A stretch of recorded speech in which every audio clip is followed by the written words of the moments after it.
ISL-ലെ പ്രതിസന്ധിക്ക് പിന്നാലെ സൂപ്പർ കപ്പിൽ പങ്കെടുക്കുന്നതിൽ ഉറപ്പു നൽകാത്ത 4 ക്ലബ്ബുകൾ. കേരള ബ്ലാസ്റ്റേഴ്സ് അടക്കമുള്ള 4 ക്ലബ്ബുകളിലാണ് AIFF-ന് മറുപടി നൽകാത്തത്. കരാറുകളെക്കുറിച്ച് വ്യക്തത വരുത്തണമെന്നാണ് ക്ലബ്ബുകളുടെ ആവശ്യം. വിവരങ്ങളുമായി സ്പോർട്സ് ഡെസ്കിൽ നിന്ന് ഖിലാഫ് അഹമ്മദ് ചേരുന്നുണ്ട്. ഖിലാഫ്, എന്തുകൊണ്ടാണ് ഇങ്ങനെ പങ്കെടുക്കേണ്ടതില്ല എന്നുള്ള ആലോചനയിലേക്ക് കാര്യങ്ങൾ എത്തിയിരിക്കുന്നത്? എന്താണ് വിവരങ്ങൾ?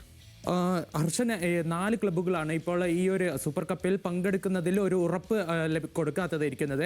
കേരള ബ്ലാസ്റ്റേഴ്സിനും ഇതിൽ ഉൾപ്പെടുന്നുണ്ട്. കേരള ബ്ലാസ്റ്റേഴ്സിന് പുറമെ Chennaiyin FC, Mumbai city, Odisha FC എന്നീ 4 ക്ലബ്ബുകളാണ് AIFF-ന് മറുപടി നൽകാത്തത്. കാരണം ഇവർ പറയുന്നത് 4 കാരണങ്ങളാണ് പ്രധാനമായി ഇവർ ചോദിക്കുന്നത്.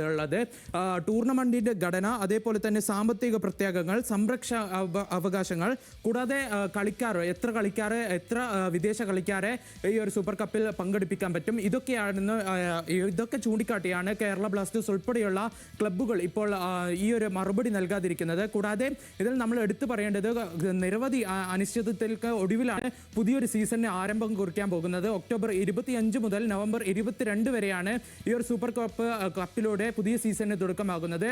നമുക്കറിയാം, ഈ ഒരു ISL നടക്കേണ്ട സമയത്തൊക്കെ കുറേ ബാധ്യതകൾ, അതായത് FSDL-ന്റെ കരാർ പുതുക്കുന്നതിലും സംബന്ധിച്ചിട്ടൊക്കെ ഒരു സങ്കീർണ അവസ്ഥയുണ്ടായിരുന്നു. പിന്നീട് സുപ്രീം കോടതിയുടെ നിർദ്ദേശപ്രകാരം പുതിയൊരു ടെൻഡർ വിളിച്ച് പുതിയൊരു സംഘാടകരെ കണ്ടെത്താനുള്ള തിരക്കിട്ട നീക്കങ്ങളാണ് AIFF നടത്തുന്നത്. ഇതിനിടയിലാണ് ഇപ്പോൾ 4 ക്ലബ്ബുകൾ ഈ ഒരു ഉറപ്പ് നൽകാതിരിക്കുന്നത് ഈ ഒരു സൂപ്പർ കപ്പിൽ പങ്കെടുക്കാൻ. കൂടാതെ നമ്മൾ ഇതിൽ എടുത്തു പറയേണ്ടത്, ഈസ്റ്റ് ബംഗാൾ ഉന്നയിച്ച ഒരു ചോദ്യമാണ്. സൂപ്പർ കപ്പ് വിജയികൾക്ക് കോണ്ടിനെന്റൽ ടൂർണമെന്റുകൾ പങ്കെടുക്കാൻ അവസരം ലഭിക്കുമോ, അതേപോലെ തന്നെ എത്ര വിദേശ താരങ്ങളെ ഈ ഒരു സൂപ്പർ കപ്പിൽ കളിപ്പിക്കാൻ പറ്റും. കൂടാതെ ഈ ഒരു കേരള ബ്ലാസ്റ്റേഴ്സിന്റെ CEO ആയിട്ടുള്ള അഭിക് ചാറ്റർജി ചോദിച്ചിരിക്കുന്നത്, FSDL-നെ പകരക്കാരെ ഇതുവരെ കണ്ടെത്താൻ സാധിച്ചിട്ടില്ല.